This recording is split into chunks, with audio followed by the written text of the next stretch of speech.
अभी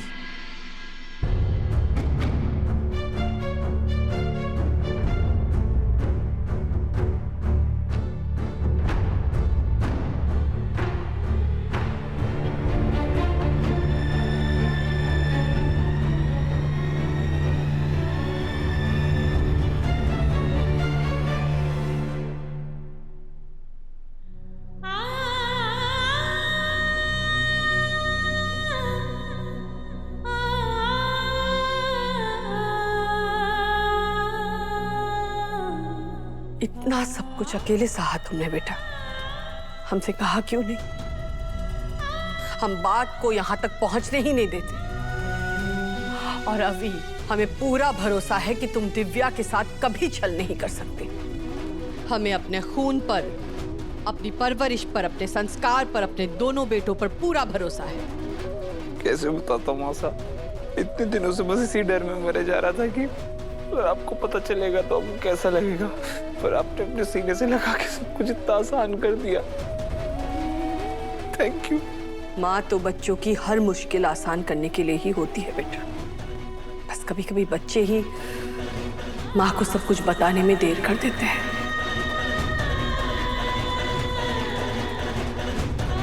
शर्मिंदा हूं मैं मासा, मुझे माफ कर दो। माफी हमसे नहीं बेटा, दिव्या से मांगनी होगी तुम्हें। अपनी जीवन संगिनी से तुमने बात छुपाई है।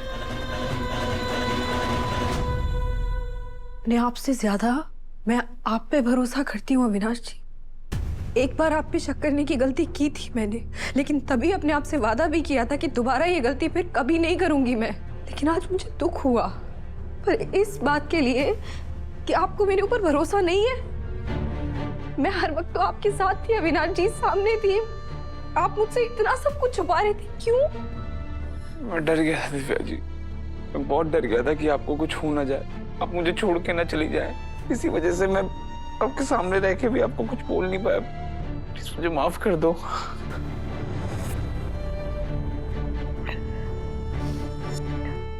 काका, तसला लेके बाहर आइए।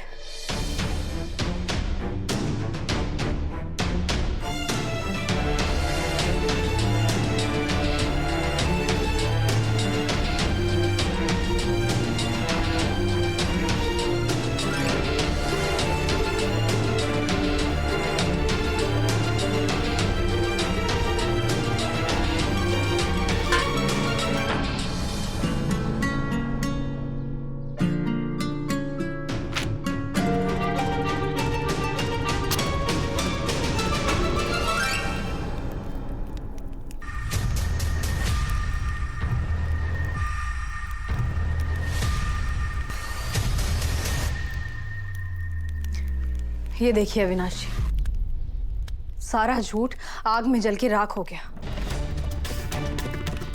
अविनाश जी, मेरे लिए आपके सिवाय कुछ भी मायने नहीं रखता। आप मेरी दुनिया हैं। बस आप पूरे परिवार के सामने मुझसे वादा कीजिए कि आज से आपकी जिंदगी में चाहे जो भी हो, आप बिना किसी झिझक के, बिना कुछ भी सोचे सबसे पहले मुझे बताएंगे। मैं वादा करता हूँ। सच्चा वादा? सच्चा वादा।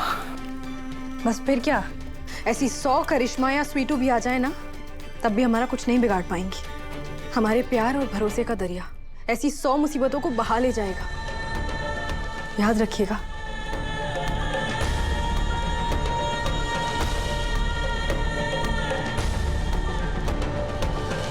आज पता नहीं कितने अरसों बाद इतना हल्का महसूस हो रहा है।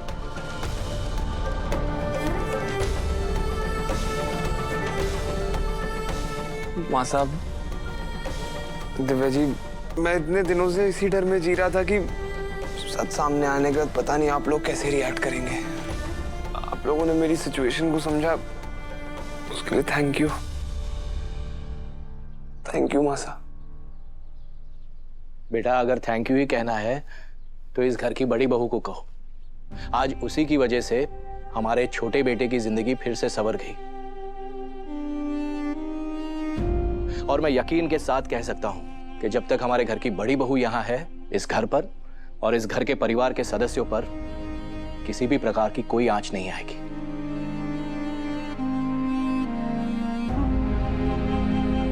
आप लोगों ने इस धोखेबाज को ज्यादा ही सर पर बिठा रखा है।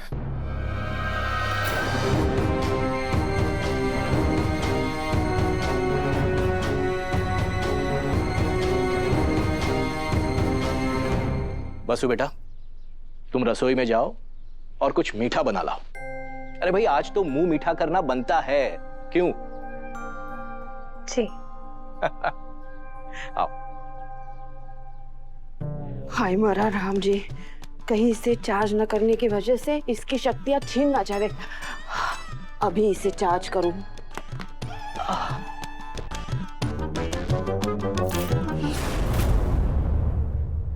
देव, ये तूने क्या कर दिया?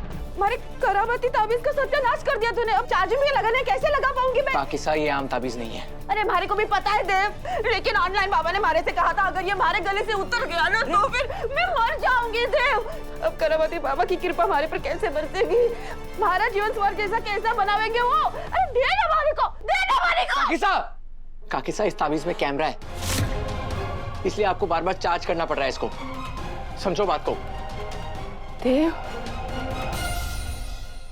ऑनलाइन बाबा के ताबीज के बारे में ऐसी उल्टी सीधी बातें ना कहते देव, पाप लगे हैं। बाबा जी, देव छोटा है, नादान है, उसे माफ कर दीजिए। काकिसा, बात को समझिए। इस ताबीज के जरिए किसी दुश्मन ने कैमरा लगाया इसमें ताकि हम सब पर नजर रख सके। अरे क्या बात कर रहा है तू? सुना ना आपने? आपका भतीजा हमारे ऊपर उल्टे सीधे इल्जाम लगा रहे हैं और खड़े खड़े सुन रहे हैं। आप कुछ तो बोलिए। आप ही हमारे को बताइए, इस छोटे से ताबीज में कैमरा फिट कैसे हो सके है? बताइए। रुकिए आप लोग।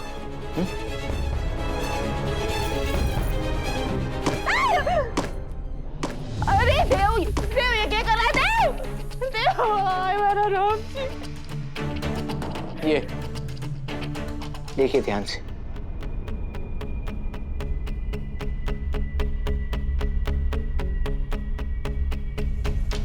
देखिए, ये तुमने क्या किया सारिका? घर का भेदी बनकर हमारे घर की बातें दुश्मनों तक पहुंचा रही थी। मयूर जी, मैंने तो सपने में भी ना सोचा था कि इसमें कैमरा हो सके। आप ही बताइए ना, अगर इतनी बड़ी बात हमारे को पता होती तो वो अभी तक मेरे पेट में पचती के? तुम इतनी बेवकूफ कैसे हो सकती हो सारिका?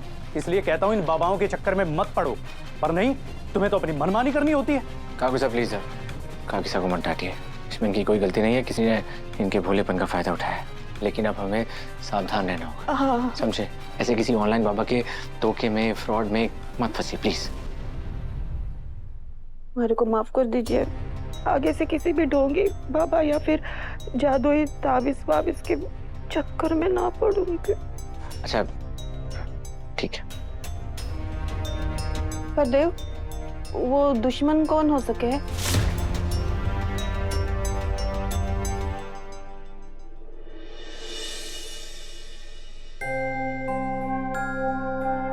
देव सर